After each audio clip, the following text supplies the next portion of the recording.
Hey, I'm Richard Osborne, founder and director of the Apex Games.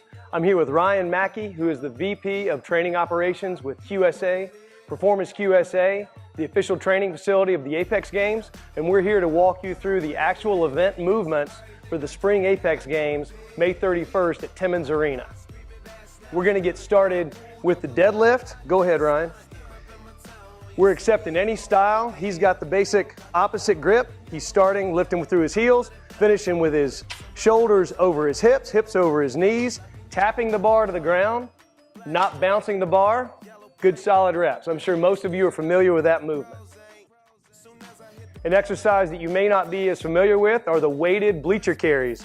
Ryan's going to take the sandbag. It's going to be the same weight for all men. All women will have a slightly lighter bag, and he's simply going to start on the ground floor at Timmons Arena. He's going to climb all the way up to the top through the bleachers, go across a couple of sections, and come back down. He can hit as many steps as he wants to. He does not have to take them one at a time, as long as he keeps his safety in mind.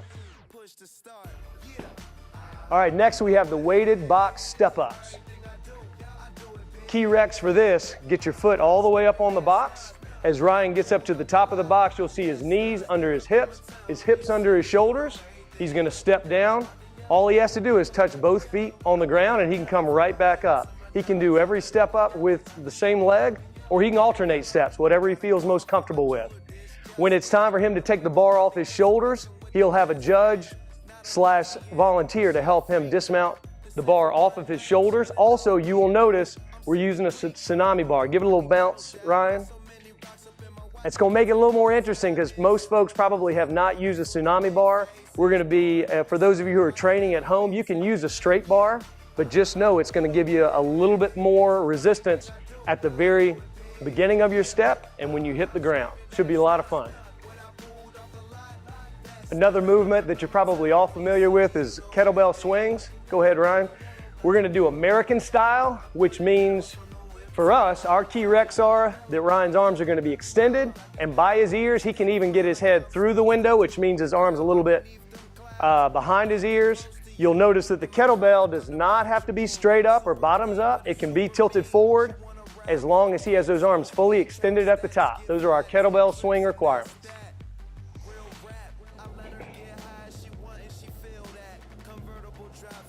Ryan's now demonstrating our weighted sled pull. You can see his feet are stationary, he's standing, and he's pulling the sled with his arms only. We will not be able to go ahead and show what was not, this is not allowed, to pull the weight with your feet. Once he correctly gets that weight across the line, he'll be responsible for repositioning the rope.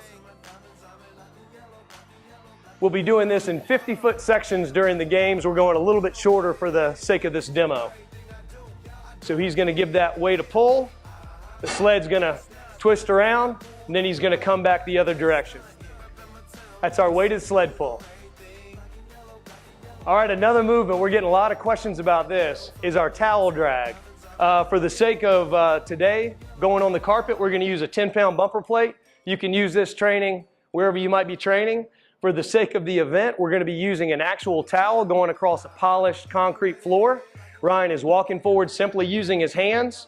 He can maneuver his body back and forth if he wants to, but as soon as his knees or any other portion of his body hit the ground, he is stopped and he cannot inchworm forward. As soon as he comes back up, he'll go to that full plank position and move forward again. That's our towel drag. All right, go ahead, Ryan.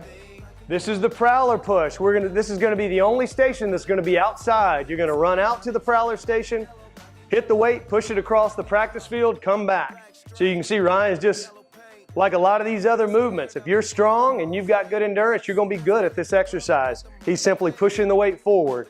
We're going to be doing this about 200 feet across the field for the competitive folks. Weights will vary for men versus women. Once he gets down to the end, you'll see this prowler.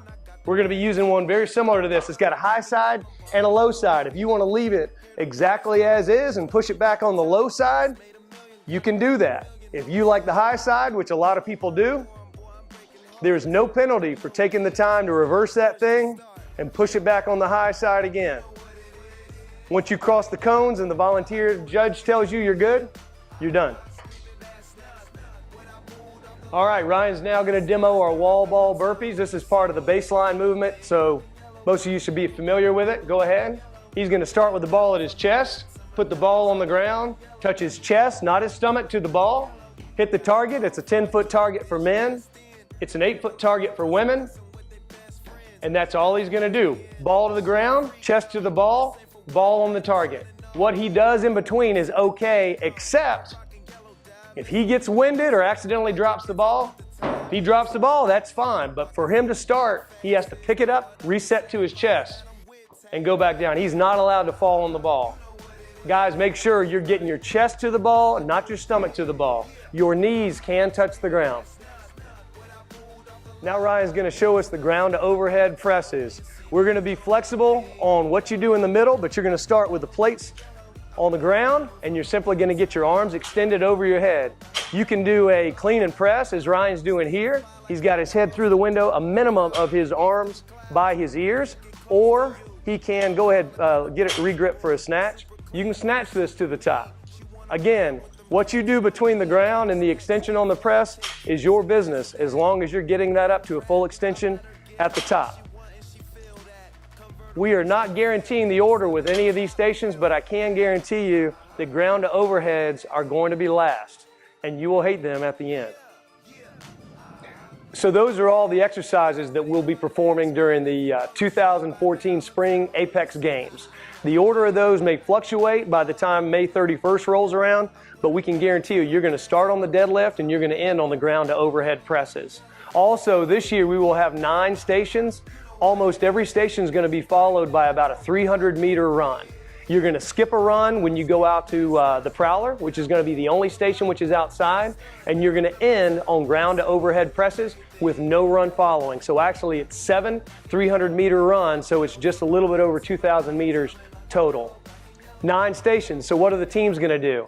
I'm going to alternate. If Ryan and I are teammates, I'm going to do station number 1 in the following run. He'll do station 2. We'll continue to swap out stations in that manner until we get to the 9th station. We'll take that total number of reps, and Ryan and I are going to split those up any way we want to. If he wants to do almost all of them because he has more gas, if we want to go 5 and 5, that'll be a little bit more, require a little bit more teamwork at the very end of the event. We're looking forward to seeing each and every one of you out at Timmons Arena on May 31st, and I'd like to thank Ryan, Vaughn, the whole gang at Performance QSA for being our official training facility, and St. Francis Sports Medicine for being our presenting sponsor. Thank you.